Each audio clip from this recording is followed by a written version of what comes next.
je vais pas te mentir, hein, je crois que c'est la meilleure expérience que je suis en train de vivre à l'heure actuelle. Pas te mentir, ouais, moi j'étais choqué. Hein. Des fois, j'essaie de parler avec le préparateur physique d'en face, mais il n'y en a pas. Tu n'as même pas de préparateur physique. Est-ce que ça choque quelqu'un? Allez-y, prenez des vacances. 10, peut-être 12, peut-être 15 jours max. Mais par contre, quand tu reviens chez toi, c'est pour travailler. Moi, je pars du principe que t'es professionnel, on te donne de l'argent. Ce sont des adultes. On leur donne un salaire. Si tu me contactes, c'est pour gagner. Moi, je veux vraiment performer, quoi. Je veux aller dans la performance de la personne. Mon objectif, si la personne elle est en Pro B, c'est de l'emmener en Pro A. Salut la team, j'espère que vous avez aimé l'intro. On a lancé un nouveau projet Rebound qui vise à aller rencontrer les personnalités du monde sportif. Un préparateur physique de dingue avec des process qui vous rendront malade. Il s'appelle Will Molongo. Place à Will. Moi, c'est Will. Je suis coach sportif pour le grand public. Je suis préparateur physique pour les athlètes professionnels, donc les basketteurs et les basketteuses.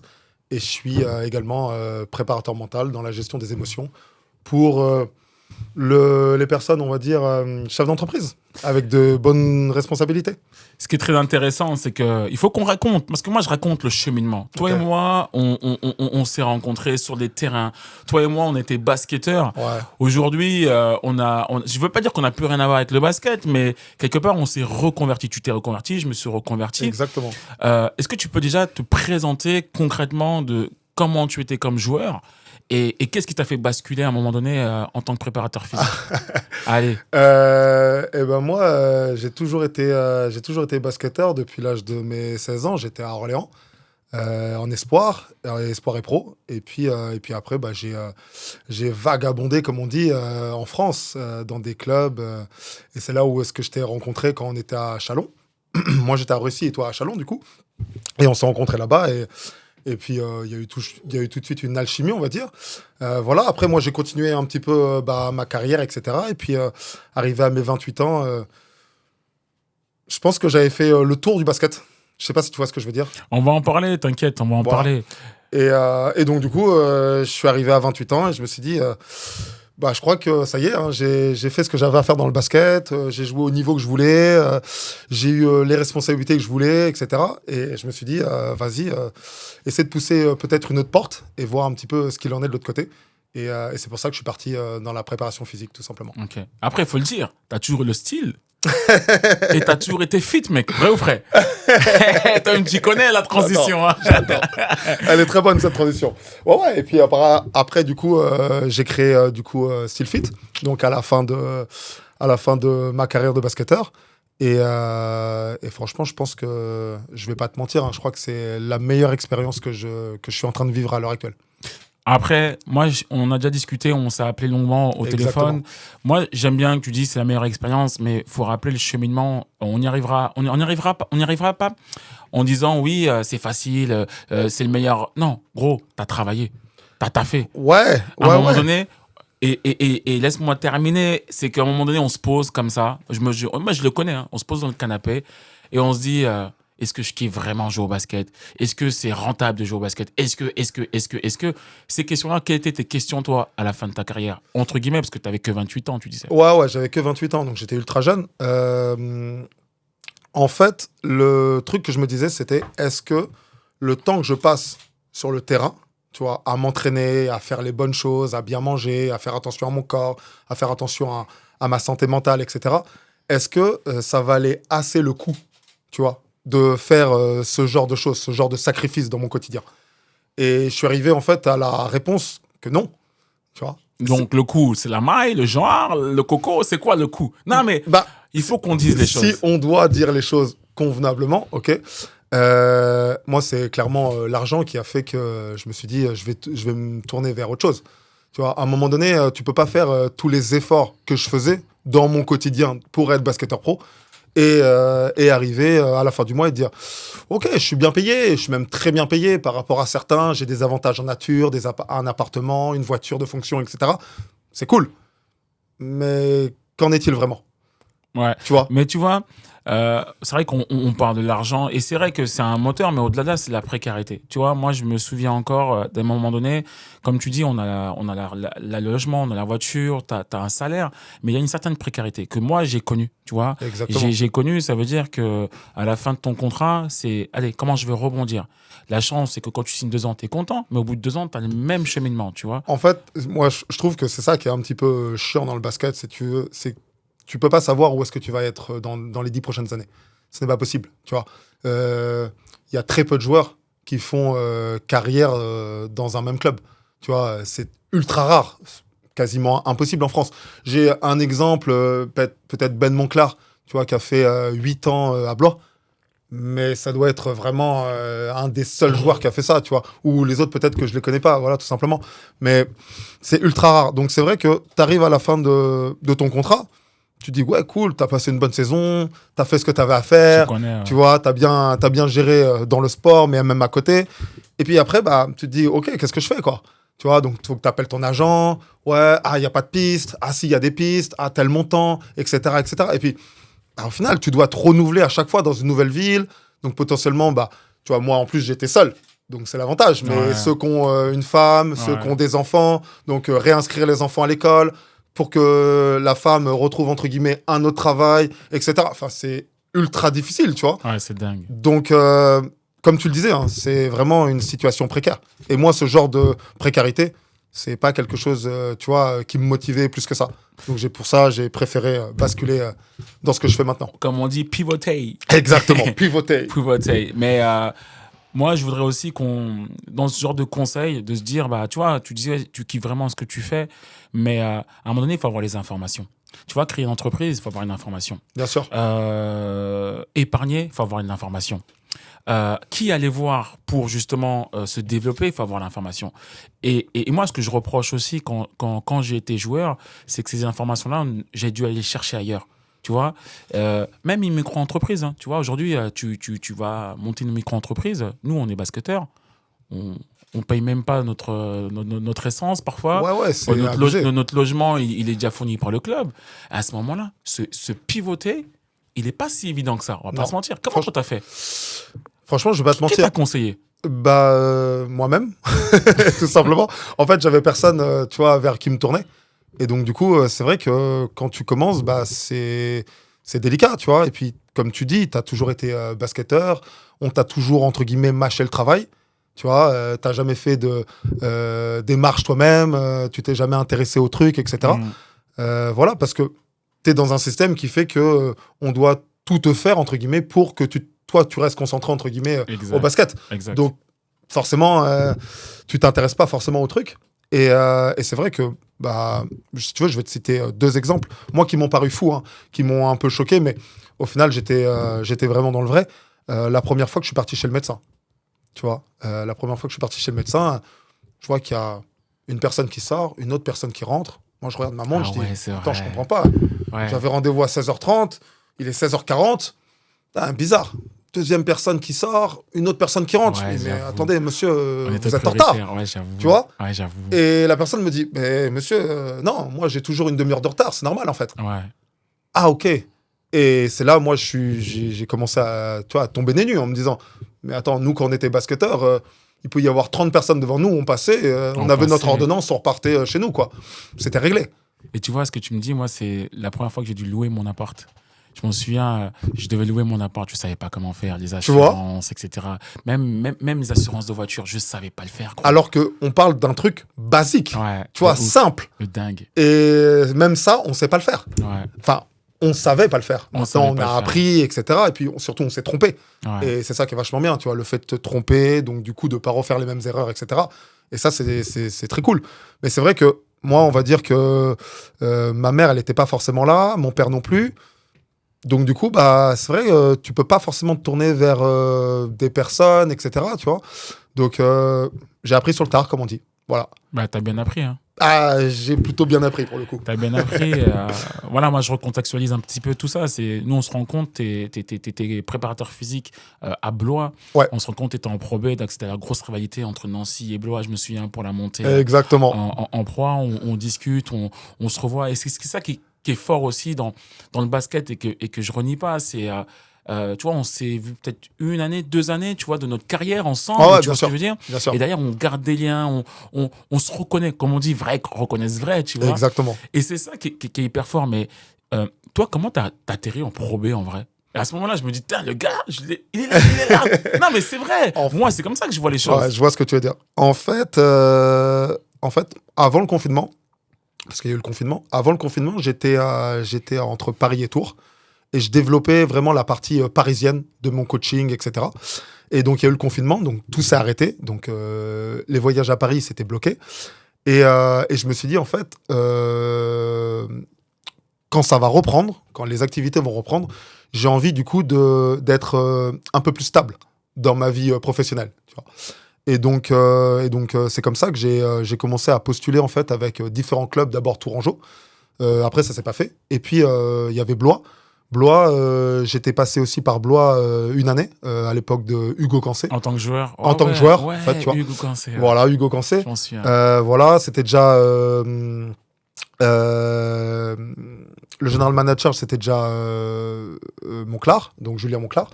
Déjà? Ouais, c'était déjà le general manager, tu vois. Ok. Donc, je me dis, cool, bah, je vais le rappeler, je vais le contacter, etc. Je l'ai contacté d'abord sur LinkedIn. Tu vois, et j'ai fait mon l'audace. petit message avec ce que j'avais à dire, ce que j'avais potentiellement à apporter à l'équipe, etc. Eux, ils étaient dans une dynamique aussi de rechercher un préparateur physique. Et je ne le savais pas, hein, j'ai fait vraiment une candidature spontanée, comme on dit.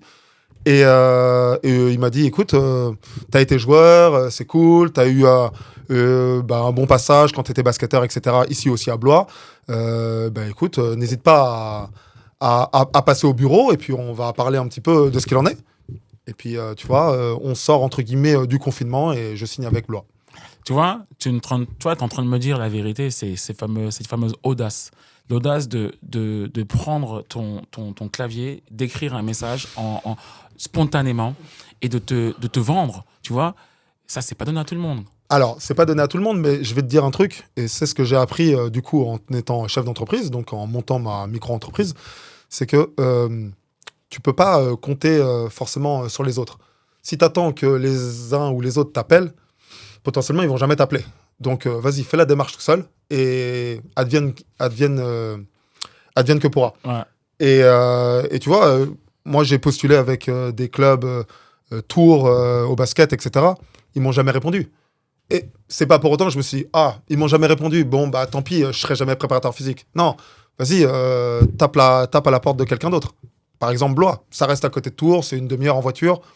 Vas-y, essaye, tu vois. Et puis, si ça marche pas, bah tape ailleurs, peut-être à Orléans, tu vois. J'avais fait ma formation à Orléans, j'étais pro à Orléans, donc potentiellement, ça aurait pu peut-être matcher aussi, tu vois.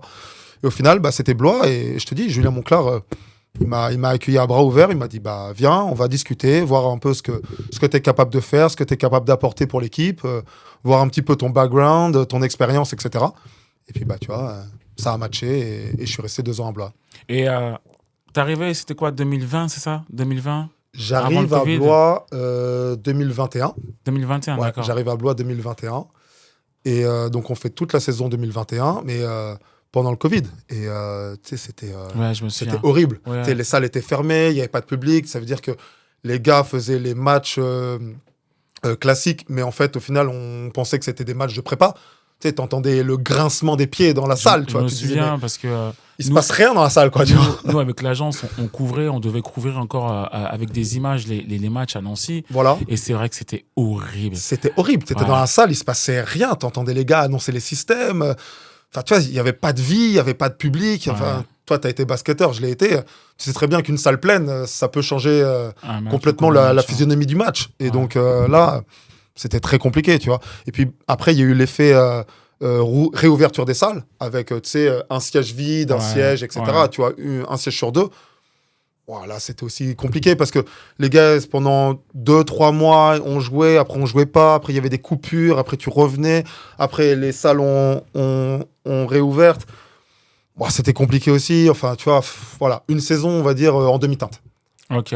Et toi, tu as toujours cru à ta capacité d'émerger de cette profession. Je recontextualise encore. C'est qu'aujourd'hui, en France, même il y a quelques années en France, préparateur physique, c'était pas forcément un métier qui était développé dans le sport, tu vois. Du moins, tu me dis si je me trompe, hein, de ce que moi je voyais. On voyait en NBA, ils ont tous un préparateur physique, etc. Même deux. Même deux. C'est ouf. Et quand on est en France, j'ai l'impression que ça a pris du temps. Ça commence à venir, hein. Là, je le vois vraiment, ça commence à venir. Mais toi, quand tu rentres dans ce créneau-là, est-ce que tu te dis, ah vas-y, lourd, je vais déchirer, ou à un moment donné, tu as eu des doutes? Ah ouais, mais moi je suis arrivé avec plein de doutes. Tu vois, j'étais rempli de doutes quand je suis arrivé. Déjà, il faut savoir que c'était la première fois que je faisais ça. Donc je partais vraiment de rien, j'avais aucune expérience, je pouvais pas avoir d'éléments comparateurs, etc. Donc très compliqué pour moi. Après, j'ai eu la chance d'avoir un très bon préparateur physique à Orléans qui s'appelle Nordinatab et je l'ai appelé en lui disant écoute, je suis le nouveau préparateur physique de Blois. Il m'a dit waouh, félicitations, trop bien. Est-ce que tu as besoin d'avoir, je sais pas, des informations, des choses et d'autres? Et donc on a beaucoup parlé et on a mis pas mal de choses en place grâce à lui. Voilà, ça je peux le dire parce que je veux pas citer les noms, mais du coup j'aime bien en parler et ça me fait kiffer du coup. J'ai aussi contacté d'autres préparateurs physiques et qui ont vu mes messages et qui ne m'ont jamais répondu. Vas-y, cite les noms. Tu vois, c'est important, c'est important. Je ne peux pas citer les noms, mais je sais que toi tu aimes bien ça, mais je ne peux pas citer les noms, mais si cette personne-là du coup écoute le podcast, il se reconnaîtra, je pense. Voilà. Et donc, bien sûr, j'étais rempli d'incertitudes. Je ne savais pas où est-ce que j'allais, comment ça allait se passer, ni même si ça allait matcher avec le coach, tu vois. Et donc, du coup, c'était un peu, l'inconnu. Après, l'avantage que j'avais, c'est que, par exemple, Lamine Samb, qui était joueur de Blois pendant 2 ans, moi, c'était carrément mon roommate quand on était au Pôle Espoir, tu vois. Donc, ça veut dire qu'il y avait des gars, en fait, avec qui j'étais ami dans la vie de tous les jours, qui au final se retrouvaient avec moi en tant que préparateur physique et eux en tant que joueurs. Donc, on va dire, c'était plus facile, tu vois, sur des choses comme ça, c'était plus facile. Thomas Corneli, je le connaissais d'avant, on était au collège ensemble. Alexis Tang, on était au Pôle Espoir ensemble, donc c'était plus facile, tu vois. Mais c'est vrai que des fois, par rapport à des joueurs, ou même par rapport au staff, je devais vraiment faire mes preuves. Et c'était ça le plus dur. Et c'est ça le plus dur. Mais regarde, moi, je te redonne le. Pourquoi je te parle de ça? C'est que tu vois, moi, j'ai fait Pau, je suis parti en Suisse, je suis revenu à Chalon, t'en parlais. Ouais, bien sûr. Moi, j'ai jamais eu de préparateur physique. Moi, le coach, c'était mon coach, mon préparateur. Ouais, et c'est bien ça le problème. Hein. C'était le gars qui faisait les vidéos. Et ça rend ouf. Ouais. Moi, je me souviens, on va dire Game By, on va le citer. Moi, on avait perdu. Demande aux gars de l'époque. On perd à Bordeaux, on devait pas perdre, tu vois. On revient, on rentre en avion ou je sais plus comment on rentre. On arrive, on fait des escaliers. En plus, Chalon, la salle est grande. Et le gars, il estimait que c'était normal. Alors que tu rentres, t'as pas bien dormi, t'as cogité. T'as mal mangé. Tu t'es pas hydraté. Enfin, tu vois, il y a plein de choses. Et potentiellement, tu peux te blesser. Ouais, c'est ça. Tu vois, mais c'est ça que je veux dire. Comment toi, t'analysais à cette époque-là, justement, où il n'y avait pas de préparateur physique dans les clubs, quoi? Franchement, je veux pas te mentir, moi j'étais choqué. Hein. Moi j'étais choqué. Après, si je dois être très honnête avec toi, moi dans l'année donc la deuxième année, quand je commence un peu à me rôder avec Blois, etc., donc on va dans les clubs, etc., donc il y a les matchs, et des fois j'essaie de parler avec le préparateur physique d'en face, mais il n'y en a pas. Ouais, tu vois. Ça veut dire qu'on est en Pro B, Donc on est et d'accord. il n'y a pas de préparateur physique. Dans certains clubs, je ne parle pas dans tous les clubs, Ouais. mais dans certains clubs, ça n'existe pas. Ça veut dire que moi, je parlais avec des gars après qui sont arrivés à Blois, je disais, alors, tu as fait quoi l'année dernière avec ton prépa physique, etc. Il me dit, mais moi, je n'ai jamais eu de préparateur physique. Ouais. Ils sont en Pro B. Enfin, Ouais. je ne sais pas si tu vois. Non, si je vois, mais. La Pro B, elle a carrément été élue la meilleure 2e division d'Europe. T'es sérieux? Tu n'as même pas de préparateur physique. Est-ce que ça choque quelqu'un? Enfin, je sais pas, moi ça me choque personnellement, tu vois. Moi, ça me choque, je vais te dire pourquoi, parce que j'aurais bien voulu en avoir un. Tu vois, à un moment donné, t'es jeune, t'es fougueux, et moi, tu vois, avec mon jeu athlétique, Ouais, c'est ça. je partais dans tous les sens. Bien sûr. Donc, c'est-à-dire, moi, un match, j'étais toujours en train de courir, sauter partout, et tu te rends compte en fin de carrière que finalement, tu vois, moi, j'avais des anciens, tu sais, t'as toujours les anciens, ouais, calme-toi, pas, Exactement. Mais tu comprends pas pourquoi. Et tu comprends pas. Exactement. Tu comprends pas. Exactement. Et donc, je revenais, ma question, c'était, concrètement, c'est quoi le rôle d'un préparateur physique dans une équipe de pro? Le rôle du préparateur physique, c'est vraiment d'avoir une programmation, tu vois. Soit une programmation, de toute façon, moi je faisais 2 programmations, donc programmation individuelle, tu vois, On va cibler potentiellement les blessures, on va cibler les points faibles de la personne, on va essayer de mettre des process en place, on va essayer de mettre tout un tas de choses pour que justement ils puissent performer individuellement. Mais il y avait également aussi une programmation pour tout ce qui était collectif. Et donc, l'objectif aussi du préparateur physique, c'est de créer du coup une atmosphère, une bonne osmose pour que tout le monde puisse travailler avec tout le monde, tu vois, et que ça puisse bien se passer sur le terrain. Après, ce que j'avais à Blois, et moi j'adorais ce lien-là que j'avais avec les joueurs, c'est que Julien, souvent, il me disait comment tu sens l'équipe, tu vois. Ouais. Donc, il y avait vraiment cette passerelle-là que moi, je faisais entre le staff, donc ça pouvait être le coach, l'assistant coach, le general manager, et les joueurs, Ouais. tu vois. Et donc, vu que moi, j'ai été joueur, je savais ce que je pouvais dire, mais sans forcément les trahir, Yes. et inversement, Yes. tu vois. Ça. Donc, Ouais. du coup, il y avait un réel échange, entre guillemets, Ouais. entre le joueur et le staff. Et je pense que c'est pour ça aussi que ça a bien marché, ça a bien matché, tu vois. Mais je pense que le préparateur physique, il doit avoir un rôle vraiment, tu vois, comment dire, de lien entre vraiment toute la partie staff technique, tu vois. Et donc, ça va être le docteur, ça va être l'ostéo, ça va être le kiné, ça va être l'assistant coach, le general manager, mais également le coach. Mais ça doit être aussi avec les joueurs. Tu vois, il peut pas non plus dire bon, le coach il exige ça, bah écoute, vous allez faire ça. Non. Le préparateur physique, moi je disais, alors j'allais voir par exemple le capitaine, je disais alors comment vous vous sentez, comment tu sens l'équipe, ok, toi tu sens quelle atmosphère là en ce moment, est-ce que tu trouves qu'il y en a un qui est un peu plus dedans, etc. Ouais, pourquoi, etc. En fait, il y avait beaucoup d'échanges, tu vois, et donc du coup je pouvais remonter les infos et inversement faire redescendre les infos aux joueurs. Et ça, je pense que c'était vraiment très C'est important. ce que tu me disais. Tu me disais, plus tu montes de niveau, plus les joueurs, ils connaissent leur corps. Ils connaissent leur corps. Ouais, Et donc, moins, finalement, tu as besoin réellement de les entraîner. Tu es vraiment dans un accompagnement individualisé. C'est ce que tu me disais, il me semble bien. Ouais, c'est vraiment un accompagnement individualisé. Après, comme je le dis, y a des joueurs qui arrivent et qui te disent, écoute, moi, je connais mon corps parfaitement. Et au début, tu te dis, attends, je vais quand même t'apprendre peut-être 2-3 trucs et tout. Et au final, non, le mec te dit ça parce qu'en fait, c'est son outil de travail.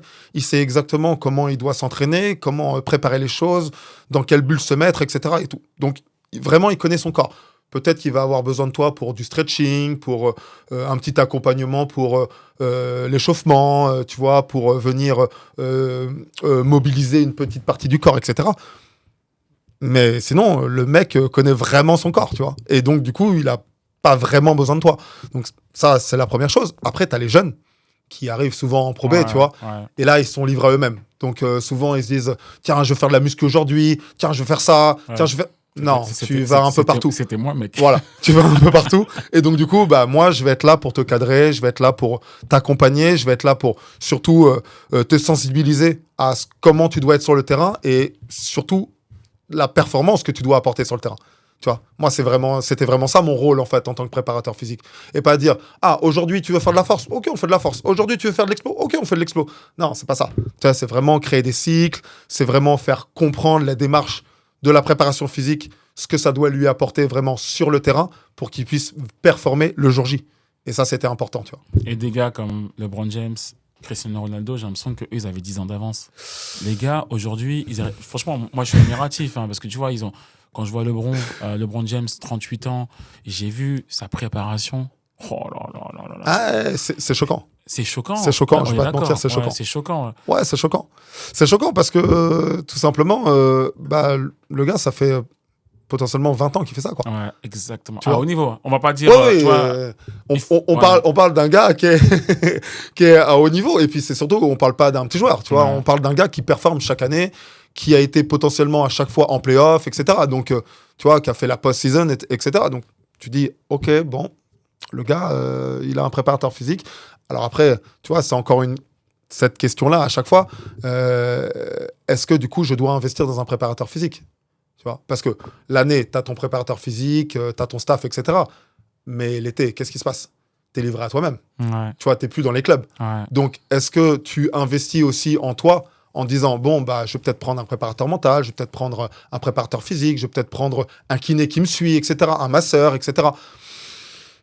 tu as cette question-là qui se pose. Après, pour coacher pas mal d'athlètes, etc., beaucoup me disent « Ouais, mais ça coûte cher. » Et c'est ça que je voulais te dire. Regarde, moi, je regardais à l'époque Evan Fournier, il faisait une série qui était géniale. Tu vois, il montrait son quotidien et il disait ben, moi, j'ai investi dans une personne qui me fait à manger, dans une cuisinière, tu vois. Et c'est normal.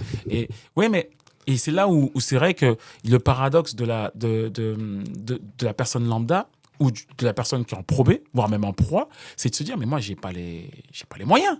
Comment tu réponds à ça? En fait, Vas-y, dis la vérité. Comment Non, on mais répond en à fait, ça? faut dire les vraies choses. En fait, les gars ont les moyens. Les gars ont les moyens. Mais c'est pas leur priorité. C'est pas leur priorité. Leur priorité, peut-être, ça va être de partir en vacances, Lifer, tu vois, ouais.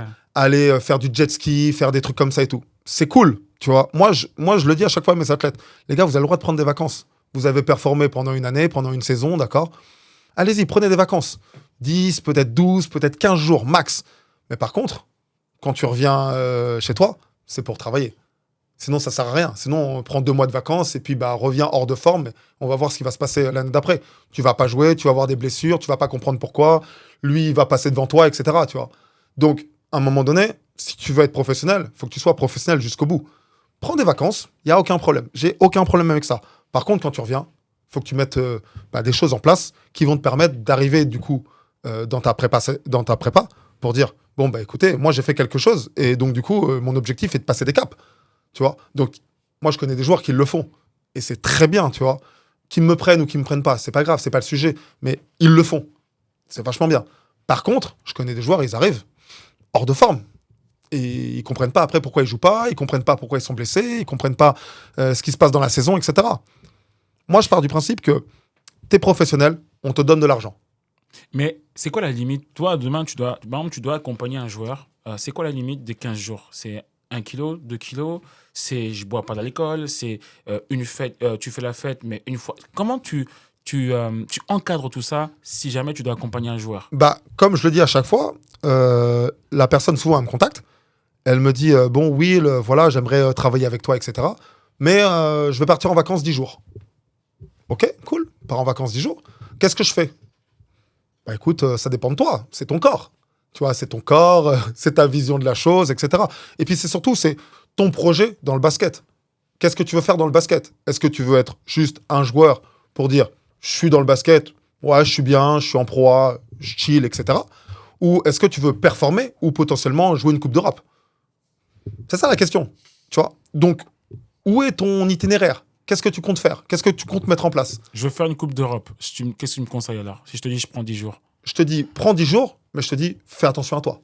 Ok. Voilà. Ok, juste ça. Tu vois, je te dis, fais attention à toi. Donc, le fais attention à toi, ça veut forcément dire des choses un peu plus sérieuses, tu vois. Par exemple, ok, je te laisse boire de l'alcool, mais je te laisse boire de l'alcool une fois dans ton séjour.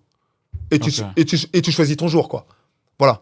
Je te laisse manger ce que tu veux, il n'y a pas de problème. Mais par contre, quand tu viens et que tu te mets sur la balance avec moi, je veux pas que tu sois hors de forme. Et s'il est hors de forme? S'il est hors de forme, déjà, c'est son problème. Parce que moi, dans les séances que je vais lui programmer, j'ai pas forcément prévu ça. Donc, du coup, peut-être qu'il va cravacher pour arriver là où est-ce qu'il veut être. Mais encore une fois, c'est son problème. C'est pas le mien. Ce sont des adultes. On leur donne un salaire. Tu vois ce que je veux dire? Donc, à un moment donné, tu dois être responsable par rapport à ça également, tu vois. Par rapport à la personne que tu engages ou le club qui t'engage. Tu dois être respectueuse de ça. Tu vois, ouais, si tu arrives en étant genre ouais, mais j'avais pas le temps, tu vois, ouais, mais il fallait que je live, etc. et tout. Ok, cool. Mais pose-toi les bonnes questions après de ce qui va se passer en fait. Mais tu vois, moi, ça me fait rire. Je suis en train de penser quand tu me parles de ça. C'était sur Insta ou c'était sur, je sais pas, sur les réseaux. Il y avait un coach, tu sais, bien costaud là, et il avait ses disciples, ses élèves qui allaient manger des burgers et ils rentraient dans le ouais, il foutait tout en l'air et tout. Il foutait tout en l'air. Ouais. Bon, c'est peut-être du fake, mais grosso modo, il faut être vigilant. Mais toi, tu es en train de dire justement que toi, tu as prévu quelque chose. Le gars, il vient hors de forme. Tu réadaptes indirectement, tu lui dis pas, ou tu dis non, gars, tu m'as engagé pour ça, on y va à fond. Tu vois, c'est parce que finalement, ça reste aussi ton client. Bien sûr, mais moi, mon objectif, c'est pas qu'il se blesse. Voilà, ok. Déjà, mon objectif, c'est pas qu'il se blesse. Tu vois, moi, mon objectif, quand quelqu'un me contacte, et c'est ce que je dis à chaque fois, si tu me contactes, c'est pour gagner. Si tu me contactes juste pour chiller après dans la saison, ça m'intéresse pas, prends quelqu'un d'autre. Je m'en fous, en fait. tu vois. Donc, si tu me contactes, c'est pour vraiment qu'on aille chercher quelque chose ensemble, un objectif, tu vois, une target. Et donc, souvent, si la personne arrive hors de forme, bah, forcément, je vais adapter le programme, tu vois, sur la première semaine, voire la première semaine et demie, je vais vraiment l'adapter. Par contre, après, il faut bien, à un moment donné, qu'on rentre dans le vif du sujet. Après, l'avantage que j'ai, c'est que je pense avoir une certaine notoriété, entre guillemets. Je mets des guillemets, attention. Voilà, une certaine notoriété. Et donc, souvent, les personnes qui m'ont eu à Blois se disent à chaque fois, lui, ce préparateur physique-là, il blague pas. Ok. Si tu as envie de travailler, il va te faire travailler, c'est pas un problème. Mais par contre, il va pas blaguer. Ouais. Donc, souvent, il y a cette peur déjà de se dire, ouais, mais attends, mais lui, il va me massacrer si j'arrive hors de forme. Donc déjà, tu vois, ils sont déjà dans la démarche en mode genre, vas-y, je vais essayer d'arriver un minimum bien pour potentiellement performer rapidement avec lui. Tu vois, si déjà il doit me remettre en forme, entre guillemets, pendant une semaine, voire une semaine et demie, bah déjà, potentiellement, je perds une semaine et demie, tu vois, de mon programme et donc du coup de ma charge financière. Ouais. Est-ce que c'est vraiment utile? Non. Donc du coup, bah, tu vois, ils se mettent directement dans le droit chemin. Ok.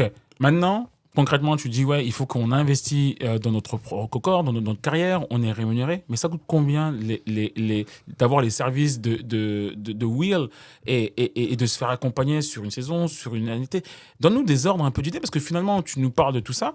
Mais moi, concrètement, c'est vrai qu'à l'époque, je me serais dit, ça me coûte de l'argent. Comment me faire changer d'avis? Et combien ça coûte? Combien ça coûte, l'argent? Non, je sais que tu veux savoir des prix. Mais en fait, le truc qui va se passer, c'est que on va prendre l'exemple tout con de Libran. Okay, souvent, les gens, ils disent, et tout le monde le sait, hein, il met 1,5 million dans son corps. Okay, il met 1,5 million dans son corps. Il doit prendre 60 millions la saison. Okay, donc 1,5 million sur 60 millions, tu les sors. Tu les sors. C'est pas Easy. un problème, tu vois. Ça va. Tu as les sponsors à côté, tu as plein de trucs, etc. Normalement, tu es bien, tu vois. Moi, c'est ce que je dis à chaque fois aux athlètes. Je dis pas que l'objectif, c'est de sortir 10 ou 15 ou 20 000 euros sur l'été. C'est pas ça que je dis. Je dis que si tu investis dans ton corps sur une période de 3 semaines, 1 mois, ok, ton objectif, c'est pas de dire j'ai dépensé ça. C'est pas ça l'objectif. L'objectif, c'est de dire ok, j'ai investi là-dedans, ok, qu'est-ce que ça m'a apporté? C'est ça qui est intéressant. Parce que dire simplement, bah, ouais, j'ai lâché tant, voilà, c'est cool. Bah, ok, d'accord. Si quelqu'un à côté a de l'argent, il va faire la même chose que toi, en fait. C'est pas un souci. Par contre, qu'est-ce que tu vas mettre en place, ok, tu vois, comment tu vas faire fructifier ton investissement? C'est ça la vraie question. Et c'est ce que je dis à chaque fois à mes athlètes. Je leur dis, ok, peut-être que moi, je suis cher. Il n'y a aucun problème. Mais par contre, à l'heure actuelle, là, tu es là. D'accord? Tu joues 15 minutes par match, voilà, tes stats, c'est ça, etc. Moi, ce que je te propose, c'est pas de doubler tes stats ou de tripler tes stats. Parce que du coup, ça dépend de toi, ça dépend du jeu, ça dépend de plein de choses. On le sait, on a été basketteur. Par contre, moi, ce que je veux lui apprendre, c'est que je vais lui dire, je vais t'apporter une rigueur, je vais t'apporter à conscientiser les choses, et je vais surtout t'apporter une éthique de travail. Voilà. Après, par rapport à ce que je t'ai apporté, soit tu la réutilises dans ta saison, et donc tu vas performer, soit tu la mets de côté, et ça va être plus compliqué pour toi. Il y en a, ils le font. Derrière, bah, qu'est-ce qui se passe? Ils performent. Et souvent, ils ne comprennent pas pourquoi. Ils se disent, waouh, attends, avant, je jouais pas trop. Là, le coach, il me fait confiance. Je suis mieux sur le terrain. Je suis plus en confiance. C'est plus facile pour moi, etc., etc. Bah, c'est pas parce que le coach t'a fait jouer 10 minutes de plus ou quoi au caisse. Hein. C'est pas par rapport à ça. C'est ce que tu as fait l'été. Tu vois, l'été, tu as été rigoureux. Tu as été professionnel. Tu es parti sur des choses dans le but de te mettre dans le rouge, de comprendre des choses, de conscientiser les choses, de mettre en place ton process, etc. Tu vois, en fait, c'est ton mindset que tu as mis en place, tout simplement. Une fois que tu as ton mindset, tu peux faire ce que tu veux après. Tu as un exemple à nous donner de 2 minutes, un exemple concret d'un joueur que tu as pris et que tu l'as emmené justement dans ce mindset et que ça l'a fait totalement changer son approche du jeu. Ouais, après, je peux parler par exemple de Zoé Wadou parce que elle c'était ça, tu vois. Moi, quand j'ai commencé à travailler avec elle, il y a 2 ans maintenant, souvent, quand je travaille avec quelqu'un, j'aime bien envoyer des messages sur ce qu'il a fait, ce qu'elle a fait, avec qui, les coachs, peut-être ses coéquipières, ses coéquipiers, etc. Tu vois. Moi, j'ai envoyé un message à un coach. On va pas dire le nom parce que après, ça va les mettre un peu dans le porte-à-faux, mais voilà. Et la première chose qu'on m'a dit, c'est ah, Zoé Wadou, non, mais c'est pas une athlète. Ça sert à rien, tu vas perdre ton temps avec elle. Moi, j'adore qu'on me dise ça. J'adore qu'on me dise ça parce que, comme je te l'ai dit tout à l'heure, si tu me prends, c'est pour gagner. Sinon, on prend quelqu'un d'autre. Ça m'intéresse pas. Ok, l'objectif ne va pas m'intéresser. Donc, qu'est-ce qui s'est passé? On m'a dit ça sur elle. J'ai dit, ok, je l'ai évalué, on a commencé à travailler ensemble, on a mis des process ensemble, etc. Voilà, maintenant, elle est en Eurocup et elle tourne à plus de 13 points par match, quoi, tu vois. Et c'est quelqu'un, avant, qui était en Ligue féminine, qui était dernière de Ligue féminine, c'était compliqué pour elle. Elle se voyait pas trop partir à l'étranger. Après, elle est partie une saison en Espagne, ça s'est ultra mal passé, elle comprenait pas pourquoi, etc., etc., tu vois. Et elle était toujours dans le question. Pourquoi ça se passe comme ça? Pourquoi le coach ne m'aime pas? Pourquoi? C'est pas, ça n'a rien à voir avec ça. Hein. C'est juste une question de mets les choses en place dans ton quotidien, ok? Mets les choses en place l'été et tu vas voir ce qui va se passer l'année. Et c'est ce qui s'est passé. Elle a fait 2 ans en Pologne.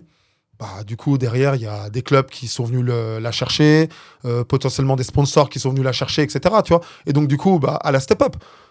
Après, ce qui s'est passé, c'est que là, par exemple, elle avait signé à Jérusalem. Bon, on connaît la situation à l'heure actuelle, donc elle a dû rentrer. Voilà. Mais à l'heure actuelle, tu vois, elle est en contact avec 2 clubs qui jouent l'Eurocup. Donc, je peux pas dire les noms, mais qui jouent l'Eurocup. Et voilà, c'est une personne maintenant qui est établie en Eurocup. Ouais. Tu vois, donc elle joue la Coupe d'Europe. Alors tu vas me dire, ouais, ok, c'est pas l'Euroleague. D'accord.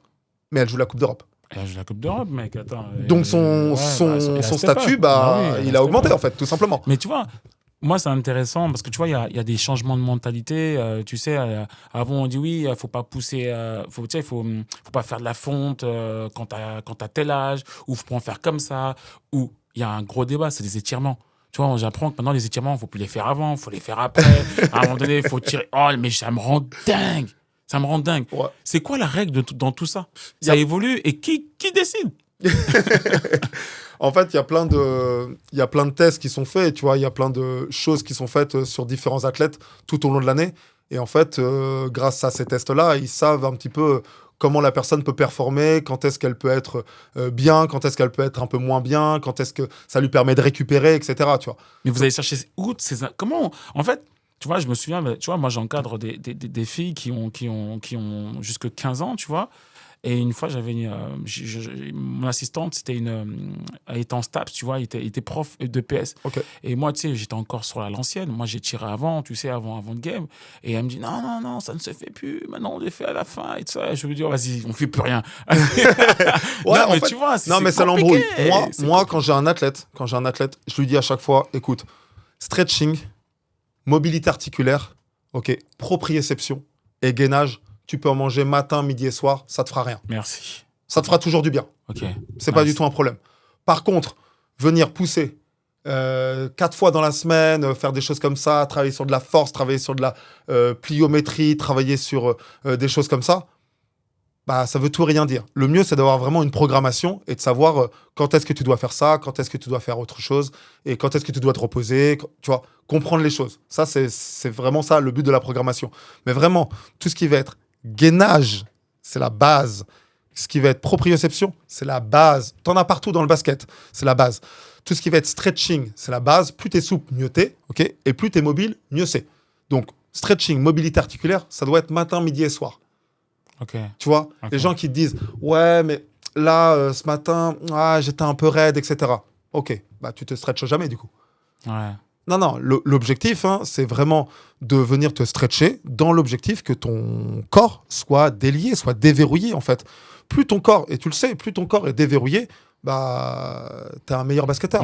T'es meilleur sur le terrain, en fait. Entre savoir et faire, tu sais très bien qu'il y a 4 mondes entre les et c'est pour ça que je te dis que le process, il est important, tu vois. Moi, par exemple, avec mes athlètes, je commence toujours par une séance de stretching et une séance de mobilité. Okay. Et quand ils me disent « Ouais, mais Will, moi, je sais me stretcher. » Attends, non, tu ne sais pas te stretcher. On va se stretcher ensemble. Et ils ressortent souvent de la séance, trempés comme ça de sueur. Ils me disent « Mais Will, c'est une séance ou comment ça se passe ?» Ouais, c'est une séance de stretching, quoi. T'es pas avec ton téléphone, en train d'occuper ton cerveau à envoyer des messages ou à chatter avec des nanas, tu vois. Ça, c'est la première chose. T'es pas, du coup, avec ton pote à côté qui te raconte ce qu'il a fait hier soir.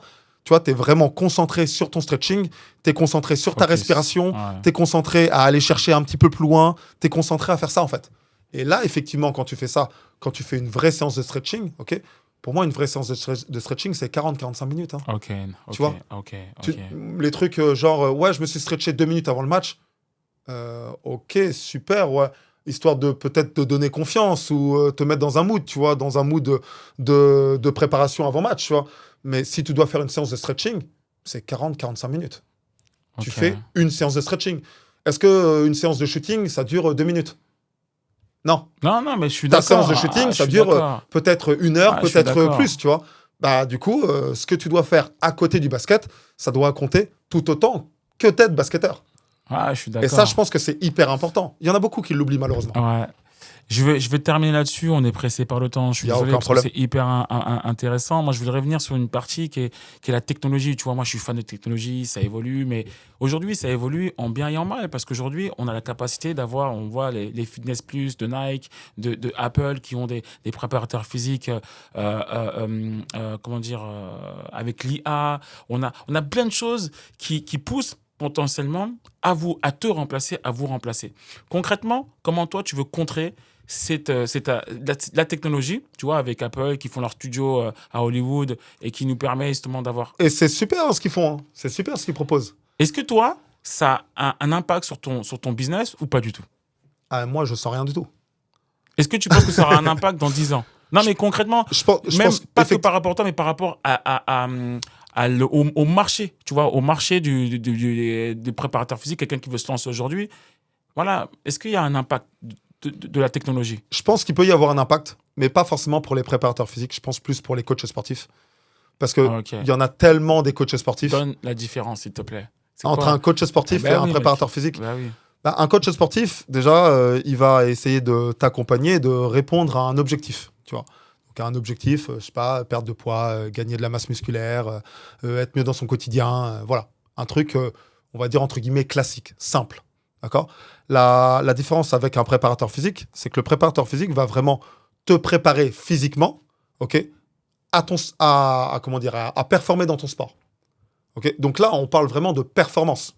On parle pas juste de oh bah j'aime bien jouer au basket, j'aime bien mettre 2-3 paniers, bon bah j'ai pris un préparateur physique. Moi ça m'intéresse pas perso.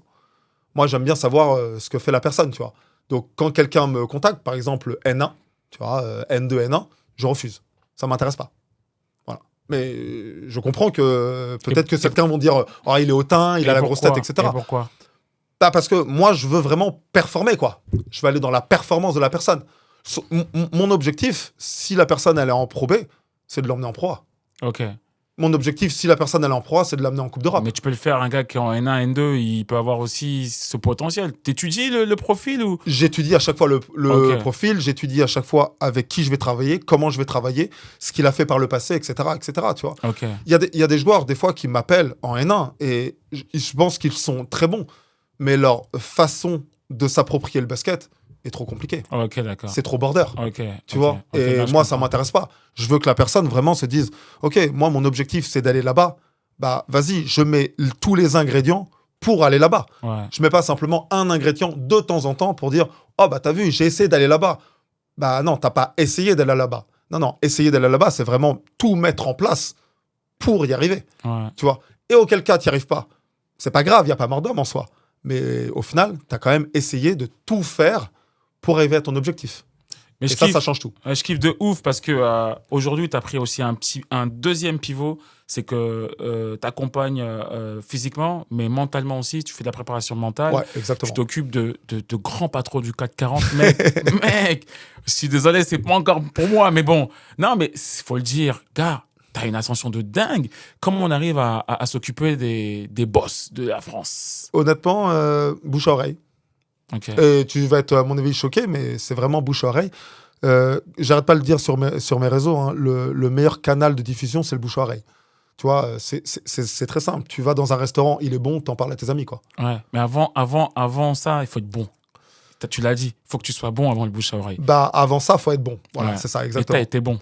En gros, moi, j'ai travaillé avec une présentatrice télé sur TF1 Et en fait, elle avait... Donne les noms, gars. Arrête de Non, donner des lignes non, présentatrices. mais ce Gars, sont des personnes privées. donne ce sont les des personnes blazes. privées. Donc voilà, grande présentatrice. Et en fait, elle avait une grosse problématique. Et la problématique était vraiment psychologique pour le coup. Donc c'est ce que là je vais dire. Je ne suis pas psychologue, je suis vraiment préparateur mental. Donc moi, je suis préparateur mental dans la gestion des émotions. Ok, donc je t'apprends entre guillemets à gérer tes émotions, ok, que ça soit sur le terrain, que ça soit sur un plateau télé, que ça soit dans ta vie de tous les jours. Donc c'est vraiment ça déjà ce qu'il faut dire. Ça c'est la première chose. Après, elle avait une problématique. Donc on a travaillé vraiment sur sa problématique. Elle a vu que au fur et à mesure qu'elle passait en direct à la télé, c'était plus simple pour elle de gérer les choses, de gérer ses émotions. Donc ça, c'était vraiment quelque chose qui a fait que on a pu travailler correctement. Une fois que j'ai pu travailler avec elle, effectivement, un des patrons du CAC 40, sa femme du moins, recherchait un préparateur mental pour son mari, tu vois. Et donc du coup, ça s'est fait comme ça en bouche à oreille, parce que du coup, elle se connaissait, et donc du coup, il y a pu avoir cette passerelle-là. Sinon, à mon avis, j'aurais jamais pu bosser avec des patrons du CAC 40, par exemple. Ok, super Will. Will, on reprendra un podcast Ouais. numéro 2 ensemble. T'inquiète, avec grand Je te plaisir. remercie beaucoup. On est aussi au podcast de Comme un Sport avec Reborn, avec Will Malongo, le boss de la prépa physique, mentale, tout ce que vous voulez vous préparer avec lui. Merci mec, t'assures. Merci beaucoup, avec grand plaisir. Ciao, ciao.